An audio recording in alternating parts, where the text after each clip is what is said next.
Hey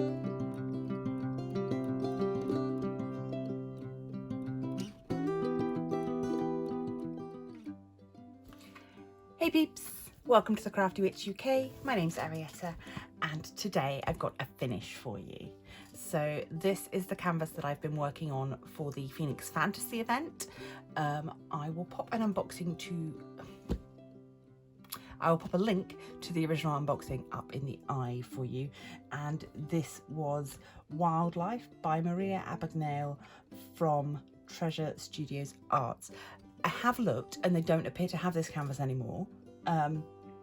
So it may be something that you have to get via a D-stash or reaching out to the artist and seeing if they are licensed anywhere else if you're interested. So here is my finish.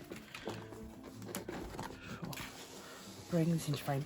It is quite a big one, so it's not all going to fit on at one time, but if I put her sideways, maybe we can get more of her in. I will insert some pictures of her as well. There we go. So we'll do a little sideways picture for a second while I chat about her. So as you will see, she's quite shiny.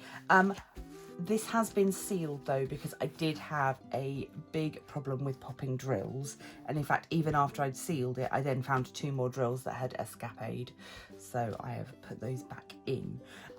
It did make the process of completing this canvas a little bit less relaxing, a little bit less fun.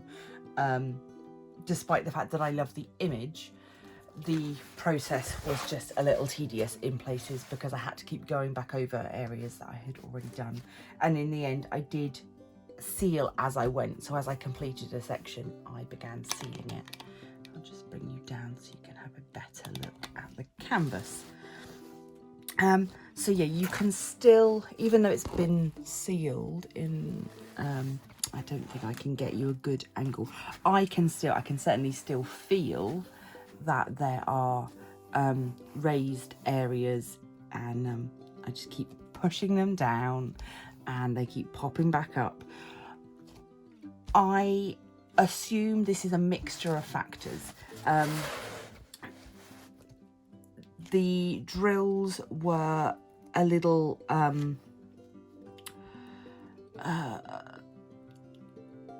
what's the word? My brain has gone to mush. The drills were inconsistent, that's the word. So I found that it was a mixture of, some of them were quite hollow, so you get this kind of concave, this outer shell of drill with nothing inside, which means that there's not a lot for it to stick down to the canvas. That was a lot of some of the paler pinks had that problem particularly. Then there were some that were just a little bit lumpy and bumpy, and then there was just some size differences, which led to some gapping. So it's, yeah, so partly it's that, partly I think also it's the mounting film. Now I did speak about this in the unboxing, and I spoke about it in my live when I kitted this up. So this canvas is not double-sided and it's not poured glue. It is a whole separate thing, which is mounting film. However, for me personally, I feel that it more closely resembles double-sided, which is a personal thing. It's not something that I enjoy working on, and I just find it's very unforgiving. You place a drill and that drill is where you've put it, and so if you then try to maneuver that drill, it kind of pings back to where it was originally placed.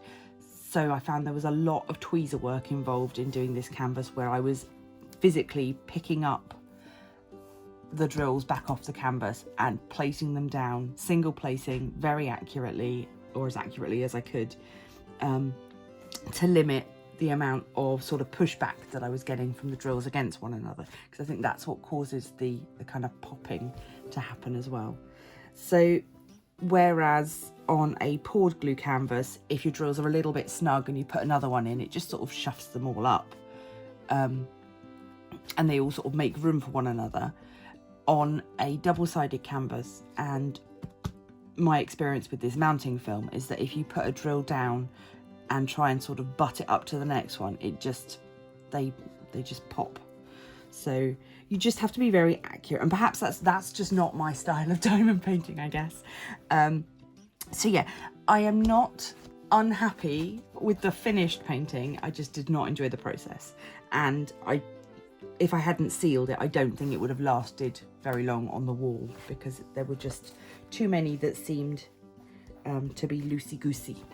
The only other thing, I will insert some pictures here of this section of the antler, which I recharted a little bit because there was a strange little right angle piece that just looked odd. I didn't notice it while I was working on it, but it was sort of a day after I'd finished it. It was hanging up, and I looked over and I was like, what is that? What is that supposed to be?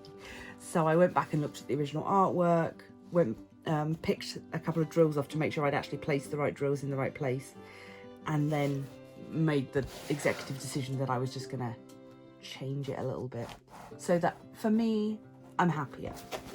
Other people may have been happy with it as it was, but yeah, I do like it.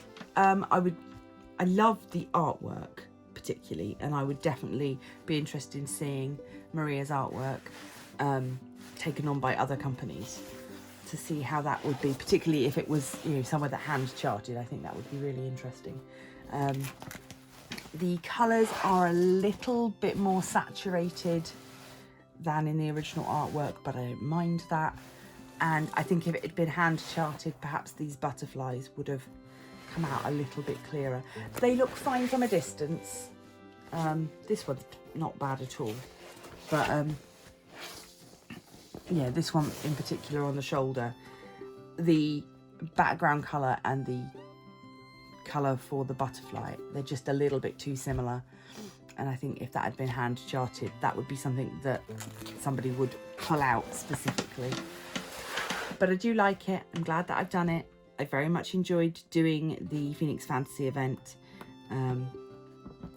So it's just, yeah, there were some issues with the canvas that just made it less enjoyable than it could otherwise have been.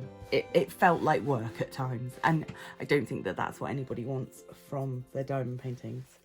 So yeah, I will, as I say, I'll pop a link to the original unboxing and also to my kitting up video so that you can see a bit of the process. This was according, I didn't realise how long I'd had this in my stash, but my unboxing video for this was 2 years ago. So that was when I unboxed it originally. It was £34.84, including shipping, and that was coming from Australia. And it had taken just over a month to get to me. I ordered it on the 12th of February and it got here on the 20th of March.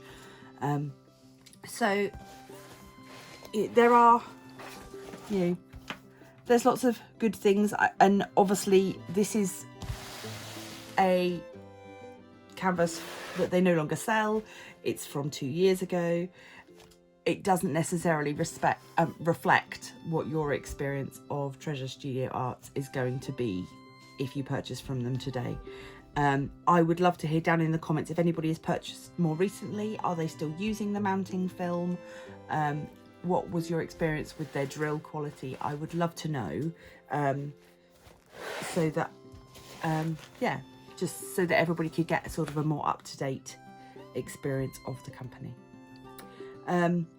So I am going to leave this here. It's going to be a short and sweet one today. I just wanted to let you know that I have completed this. It's going to go up on the wall. Yeah, I've told you my gripes. So yeah, there was, I didn't run out of any colours at all. Everything was all good. And in fact, the yeah, the dark blue, the 939, has still got plenty left. I did get picky with some colours, obviously, and that has led to there being not as much trash as you'd maybe expect, but that's because I was sort of picking through and leaving it in the pots. So I think it was the Zeds was the one with the most sort of concave drills, and in fact almost all of those drills have got that dip in the middle. Let me grab a tray and I'll see if I can show you before we finish up here, just to give you an example. So yeah, so they dip in at the bottom as opposed to being flat bottomed, and that means there's just not as much contact with the canvas when they're sticking down. So I'm not going to be putting any of these in my spares. They're all going in with my trash drills, because they're not a good enough quality for me to want to keep and use again, which is a bit of a shame, but it is what it is. But yeah, didn't run out of anything, so that was good. Right, okay, I've said my piece. Yeah, let me know down in the comments what you think about this, and if you've got any experience with Treasure Studios arts, Maria's artwork, or mounting film. I would love to know. Okay, so please consider leaving a like, share, subscribe, become a member of the Crafty Coven, and I will see you in the next one. Stay crafty. As always, a huge thanks to my generous patrons. In the inner circle, the wonderful Katerina Seplova. In the outer circle, John, Dylan, Maisie's Madhouse, Ducking R, and Pencil Surprises. Please do remember to check out their channels as well. Thank you for all of your support.